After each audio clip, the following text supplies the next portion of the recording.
তোমরা পৃথিবীর বুকে ফাসাদ তৈরি করো না। আল্লাহর রজ্জুকে তোমরা শক্তভাবে তোমরা আঁকড়ে ধরো। তারাই আসলে মূলত ফাসাদ তৈরিকারী, কিন্তু তারা সেটা বুঝে না। ধর্মীয় হানাহানি যে ব্যাপারটা, এটা সম্পর্কে আসলে মুহাম্মদ সাল্লাল্লাহু আলাইহি ওয়াসাল্লাম কি বলেছেন? দেখুন, ধর্মীয় হানাহানি এটা হচ্ছে সম্পূর্ণরূপে হারাম।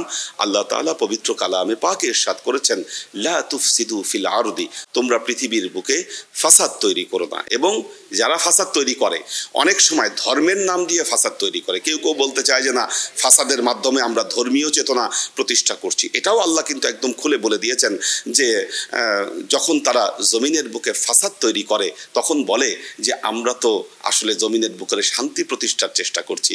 আল্লাহ বলেছেন, আলা ইন্নাহুম হুমুল মুফসিদুনা ওয়ালাকিন লা ইয়াশউরুন, তারাই আসলে মূলত ফাসাদ তৈরিকারী, কিন্তু তারা সেটা বুঝে না। সুতরাং রাসূলুল্লাহ সাল্লাল্লাহু আলাইহি ওয়াসাল্লাম আমাদের শান্তি প্রতিষ্ঠার জন্য বলেছেন, ওয়াতাসিমু বিহাবলিল্লাহি জামিয়া, আল্লাহর রজ্জুকে তোমরা শক্তভাবে তোমরা আঁকড়ে ধরো। বিশেষ করে এখন মাহে রমজানুল মোবারক, আমাদের মনে রাখতে হবে একজন রোজাদার হিসাবে আমাদের ধর্মীয় ঐক্য এবং ধর্মীয় শান্তি প্রতিষ্ঠার দায়িত্ব আমাদেরকেই নিতে হবে। যদি আমার কারণে শান্তি বিনষ্ট হয়, আল্লাহর নবী বলেছেন একজন রোজাদার যদি কেউ তাকে মারতে আসে, কেউ তাকে গালি দেয়, সেজন্য বলে আনা ইমরুউন সাইমুন, আমি একজন রোজাদার ব্যক্তি, আমি শান্তির পক্ষের মানুষ, সুতরাং আমি অশান্তি কোনো কিছু করব না। আমরা অশান্তি থেকে দূরে থাকি এবং ধর্মীয় কলহ, ধর্মীয় বিবাদ থেকে আমাদের নিজেদেরকে বিরত রাখি।